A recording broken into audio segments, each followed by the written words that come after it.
My name is Matthew Turner. I'm an artist that specialises in artwork relating to space travel, space race, space hardware, and current space missions. I studied for a fine art painting degree in the 90s and had the opportunity to study at the Moscow Institute of Architecture at that time. The experience was very influential to me and my artwork, and in particular time I spent at the Museum of Cosmonautics. I was struck by the technology, the art and the symbolism.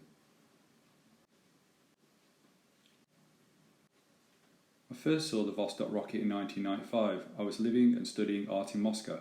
I was told about the Cosmonaut Museum and rocket by a friend. I set out on the metro on a crisp, cold Russian winter's day. When I first saw it, I couldn't believe my eyes. A real Russian rocket. There were all sorts of feelings in that moment, standing there excited, in awe, overwhelmed by the power and scale and raw materials. I felt small. There was a sense of anticipation. I'm below, looking up in awe at this machinery, man-made creations, inexplicable technology and engineering. They're rockets, but how much energy must they need to get this thing off the ground? I'm standing on a launch pad. Is it a dangerous place?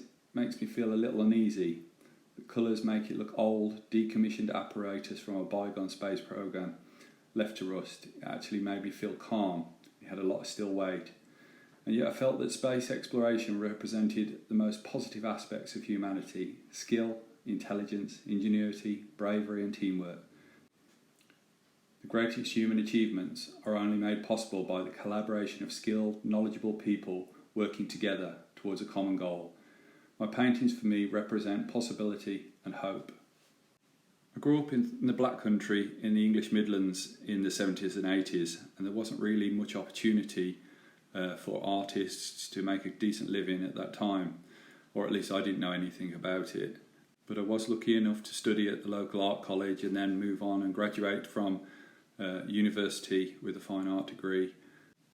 I was then able to go on to university to study for a postgraduate certificate in secondary education and became an art teacher, which I've been doing for over 20 years. I made a return trip to Moscow in 2017 to visit friends. On that trip I revisited my old friend the rocket at the Cosmonaut Museum and was struck once again by it.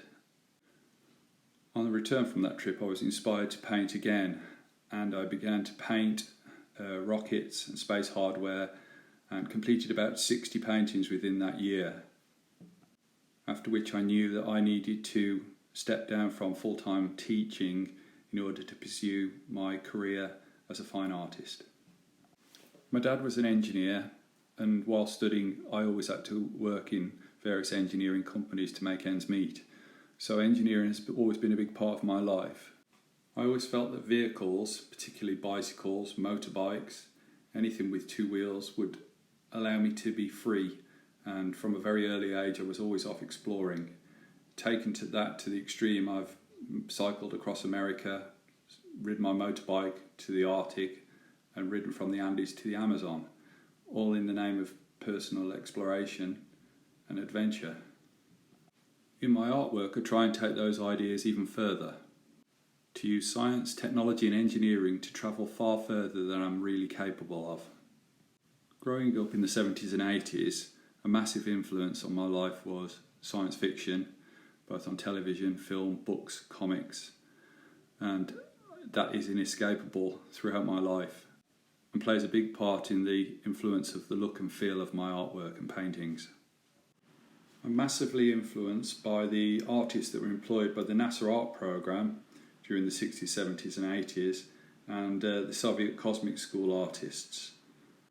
I'm currently working on some designs for promotional materials for a live show in Australia in November called Artemis Live.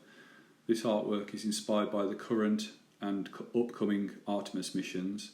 The live show will include Artemis astronauts and Apollo astronauts, and I am designing posters, promotional materials and images for the website. The biggest challenge for me as an artist is to actually have the confidence to go out and try and be an artist and make it work as a career, to not rely on teaching or fall back on other jobs.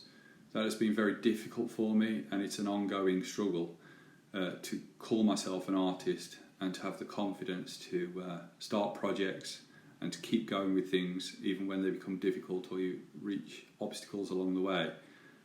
To keep going, push through them, and nearly always success comes at the end of it.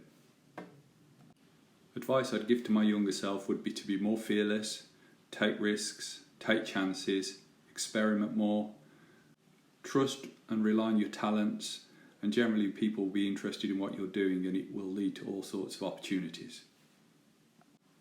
I like to build my paintings up in layers using lots of different materials and techniques. I don't want to stick to just one particular medium. I am not particularly interested in them being technically correct.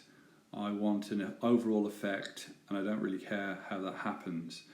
I am looking forward to working and collaborating with professors at the Coventry University Multimedia Department in the future, as we are planning to take some of my work and turn it into augmented and virtual reality designs that will be visible on VR headsets and become part of a 3D environment. While I'm working on a piece of art, I tend not to listen to too much music, although I sometimes do, but instead I prefer to listen to podcasts. I find that listening to science podcasts, these help me focus my mind, and then the painting actually becomes more of a slightly out-of-body experience and becomes slightly automated, which I find is when creativity really happens. The best reaction I've had to my artwork was that I was approached by a producer of a show in Lausanne, Switzerland last year in association with NASA and Lockheed Martin. The show was called Legends of Space, and I was invited to be an artist in residence and part of the cast of that show. I was able to put on a huge exhibition of all my artworks at the Swiss Tech Convention Centre, and I was fortunate to meet Apollo legends like Charlie Duke, Jerry Griffin, and Dave Scott, along with Kathy Sullivan and Holly Ridings. It was an amazing experience and one I'm very proud of. It was also an amazing feeling to be part of something so big and spectacular and to be associated with some of the true pioneers and legends of space travel. I hope that people enjoy my artwork just for its aesthetic and visual merits, but I also hope that they take away something more from it. I hope that people find my artwork inspiring and to look at science in a different way, and perhaps re-establish links between art, science, and inspire and promote scientific exploration.